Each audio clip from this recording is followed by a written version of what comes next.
this is a very special day, DC. April 20th is a very special date for you because 7 years ago, isn't this crazy that's happening today? 7 years ago today, DC, in San Jose, California, young Daniel Cormier made his Ultimate Fighting Championship debut against Frank Mir. And let me tell you something, DC. I was pulling up this card. I mean, of course, I have great memories of all this stuff. But, DC, this is a phenomenal card. It was a good card. This card tied for the most knockouts on a UFC card. Yoel Romero making his UFC debut, the first fight of the night, the curtain jerker, beat Clifford Starks.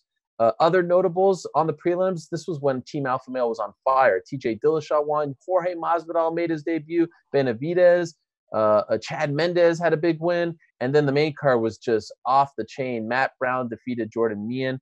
Josh Thompson TKO'd Nate Diaz in his only TKO loss. Daniel Cormier beat Frank Mir via unanimous decision, and Benson Henderson beat Gilbert Melendez in the main event in a Strikeforce versus UFC fight. I still think Gilbert Melendez won that fight. You know what's funny? I have a friend named Paul, right? He went to junior college with me, and he's a lawyer now, and he comes to all my fights, and he does not miss any. He doesn't miss any fights. And him and his friend Barry, they would come say hi to me, right, before they head out to the arena. This happened when Islam Makhachev knocked out Gleison Tebow in Boston because he fought very early. This night happened in San Jose. Come say hi, head to the arena. This dude told me just recently in my last fight, he goes, heading to the arena, DC. He goes, I don't want to miss anything. I go, really? He goes, I learned after San Jose, when I was in there by myself, there was a young Cuban fighter named Yoel Romero on the undercard. Nobody was there to watch him, but we saw it with our own two eyes, and he landed that beautiful, like, jumping knee or something to finish Clifford Starks, right? And he said, yep. He said, it's good for me to go early because I get to watch the evolution of these dudes' careers. He watches all 13 fights every single time. Ariel never misses a prelim because he does not know who's going to be the first fight of the night, because what if they turn out to be Yoel Romero? It's crazy, right? Right. And I mean, not many people do that. And that was a great time because the last Strikeforce event was in January of that year, 2013. Mm-hmm. So all you guys were making the exodus over. But what do you remember? What memories can you tell us about this? What do you remember about that time? First off, I remember that was only Fox 7, I think, right? Like 7, yep, number 7. Yep. And that was when those Fox cards were still super stacked, right? Getting on the network fight card was, over time, they became a little less special. But I think that happened when they started to show the prelims on Big Fox too. Remember they started doing that? Sometimes they would show the prelims and the main card. Back then it was special, so they stacked them. I remember Bruce Buffer introducing me for the first time. That was because you don't know, and you don't know what's going to happen when you hit the curtain in the UFC, right? Because we didn't know exactly what people thought of Strikeforce. They always treated us as if we were just a little less skilled. We just weren't as good because we weren't in the UFC. And I remember hitting the curtain in San Jose. It was the perfect place. The place went crazy. They went crazy when they introduced me. And then I remember fighting Frank Mir and thinking to myself, this is my first UFC fight. And Frank Mir just fought for the belt. I think he had just fought JDS for the title right before he fought me. So he's one of the top 4 guys in the world. And I remember being in there and fighting them and thinking, wow, this is not much different, and it's not much harder. It's not harder than anything I had experienced in Strikeforce, if not, if not easier, because Barnett and those guys were crazy tough. And I was like, man, the UFC is not much different. But I do remember being very nervous in the back, and Bird Watson, it's time, baby, DC. We rolling. He's holding that white towel. And I'm like, yo, this is actually happening. I was so giddy, Ariel, just to make my UFC debut, and I had made it, and I was going to fight Frank Mir, a guy that I watched fight at UFC 100, which was my first time really paying attention to it. And I was like, wow, this is the most amazing thing. And I remember just man, this is madness. This is madness. I was looking at some old pre-fight interviews prior to that card, me and you talking, and there was some good trash talk between you guys. The narrative going to the fight was you saying that Frank Mir is a front runner, that he quits when the going gets tough. Like he went to Jackson Wink and switched things up, and you guys were giving each other subtle jabs. I don't know if you remember, but I did one of those interviews after the weigh-in where I was standing in between both of you guys. Do you remember that? I do. And he was like, when I get a hold of your arm, I'm just gonna break it. And I'm like, yo, I'm not gonna Yeah, let you break my arm. Like, what are you talking about? Like, that was amazing. he was like, I was like, you're not gonna break my arm, Frank. Like, what are you talking? Like, am I just gonna give it to you? It's like it was just, it was just like, and that was when I was like, I was almost astounded that he thought he was just gonna take my arm. Like, what do you think this is? You know, and I felt in that exchange that he may not have respected me as much as I did him because I was coming over from Strikeforce. But that was like the second time him and I were supposed to fight. They were going to send him to Strikeforce to fight me in my last Strikeforce fight, but then he got hurt. So yeah, it was awesome, man. I remember just preparing at home and knowing I was going to fight at the HP, the SAP Center now.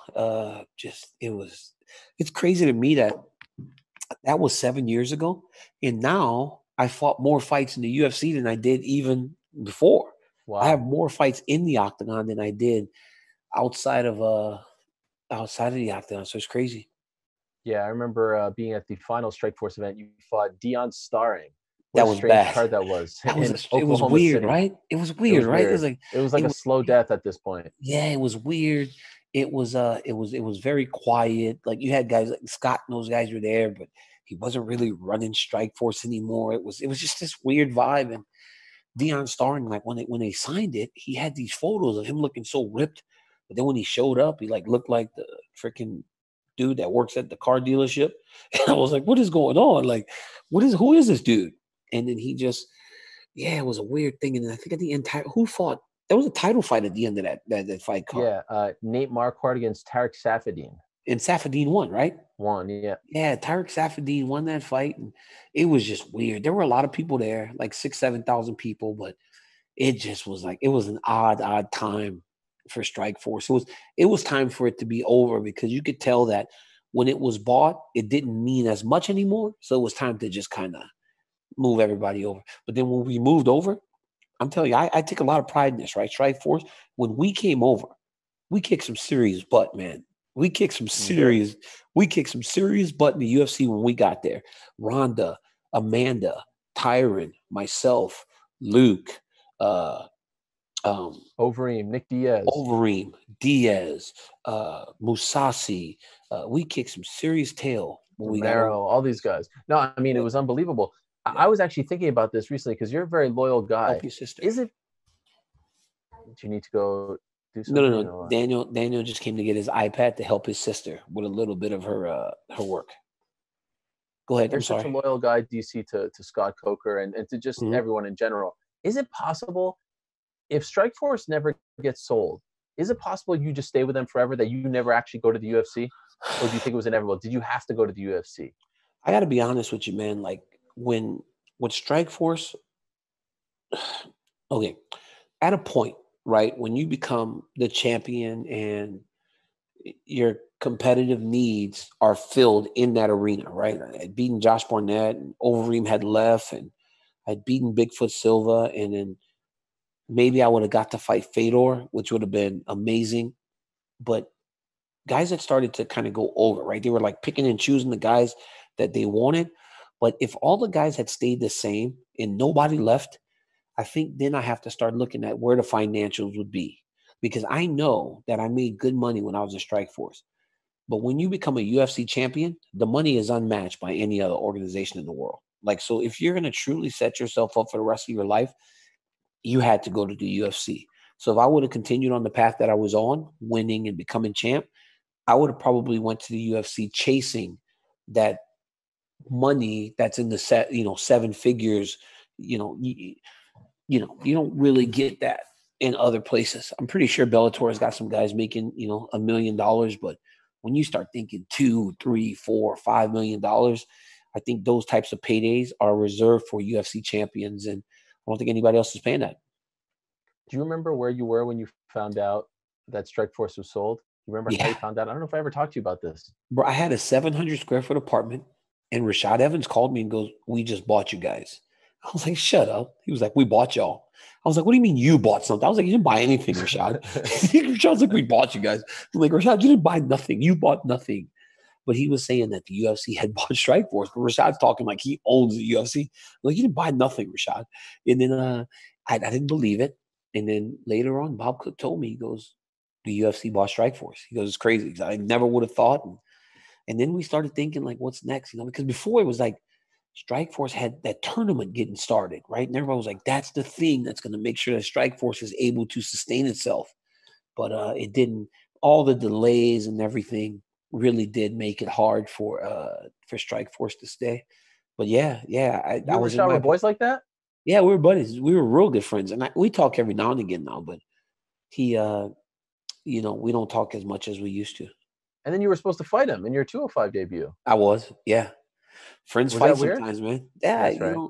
Friends fight sometimes. But and again, it's not like I was fighting King Mo or Kane or one of those guys that Rashad is my friend, but we kind of he was almost one of the guys that really showed me how to fight right away.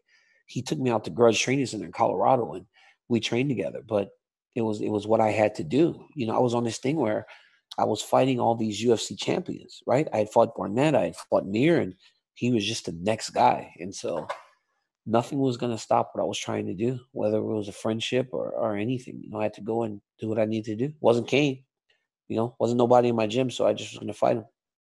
You remember I was the one that did the interview with Dana White when he announced that Zuffa had purchased Strikeforce. Mm-hmm. And you know what's so crazy about that? I don't know if I've ever told this. Well, I've told this part of the story. I was at the beginning of the Strikeforce Grand Prix in East Rutherford, New Jersey in February of 2011. And that's when Fedor fought Bigfoot Silva, if you recall. Arlovsky got knocked out by Kharitonov.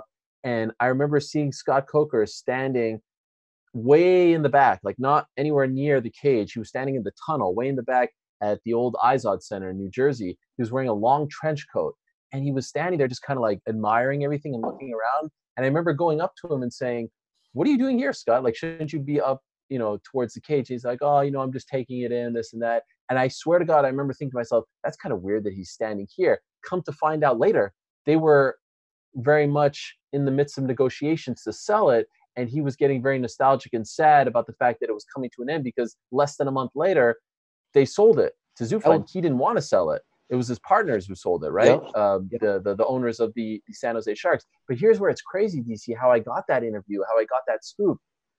UFC on Versus was in Louisville, Kentucky. A week before that, it was Martin Kampmann against Diego Sanchez. And, Dana and I were close back then. And I was supposed to do like a pre-fight interview with him, just like a nothing pre-fight interview with him to promote that card. He texts me and says, "I'm not feeling well, so I'm going to have to cancel." And he never canceled on me. "I'm not feeling well. I'm going to have to cancel, but I'll make it up to you," right? He says, "I'll make it up to you." I was like, "All right, yeah, no problem."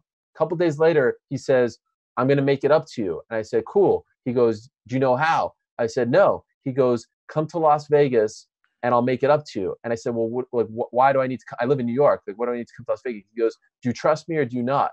And I remember talking to my boss and being like, "Dana White's telling me that he's going to make it up to us, but he's not telling me what the making up to is." He's like, "Well, what if it's announcing like a new toy or something? You know what I mean? Like, what if there's no payoff?" And I was like, "I think we just need to trust him." So I go to Las Vegas with Casey and Esther Lynn, Casey Leiden, who were my partners in crime, photographer, videographer. Who, by the way, Esther worked for Strikeforce at the time. Yeah. Showtime, right? She was a photographer. Walk into his office in Las Vegas. We still don't know what the news is. He closes the door. It's just us, 1, 2, 4 in there. And he goes, "You want to know what it is?" And I said, "Yeah, sure. I'm dying to know. I just flew cross country." He goes, "We just bought Strikeforce." And I was like, "Get out of here." You dropped your mouth hit the floor. Yes. He said, "We just bought Strikeforce." And so we did the interview right then and there. Like, I didn't prepare anything. I just did it on the fly. You know what I mean? And then I remember thinking after, I was like, I wonder if Scott Coker is happy about this out. Like, now your job is up in the air as well. Just a crazy set of circumstances. And you probably thought back to New Jersey, like, oh, that's why Scott was probably in the tunnel. And like, he was all like, he was disappointed. Well, that was his thing, right? He did Strikeforce from late 80s, right? When they started doing kickboxing. Yeah. So, I mean, you know that people, you take that hard in business, but business is business. And I believe that the guys that have gone over, we have done really well. I mean, Strikeforce guys have done really well. Nick fought for the title against GSP. Gil fought for the title. I became champ. Tyron became champ. Rhonda became champ. Amanda's the double champ. Misha became champ. All these people are in Strikeforce. So it's But again, man, like think about this, right? Like, and this is no knock on anyone else, right? I love Strikeforce to death, but we were all there, right? We were all there, right? And we were known in the MMA sphere. But imagine who we are today. Would we have been that if we stayed in Strikeforce? That's what I'm asking you. Would we? Man, Would they I had still some be who I am? momentum. Yeah, but Dude, would they I had some still be who I am? momentum. But would I still be who I am? Would Rhonda still be who she is? Would Misha still be who she is? Would Amanda? Would all these Nick? Nick was already a cult hero, but Nick now is a celebrity. You know, we can go to any place in Los Angeles, any party, any Hollywood gathering, and people know who we are. And I think, I don't believe we would have that same effect on pop culture if we stayed in Strikeforce. I just don't know if that's the case. Thank you for watching ESPN on YouTube. For live streaming sports and premium content, subscribe to ESPN+.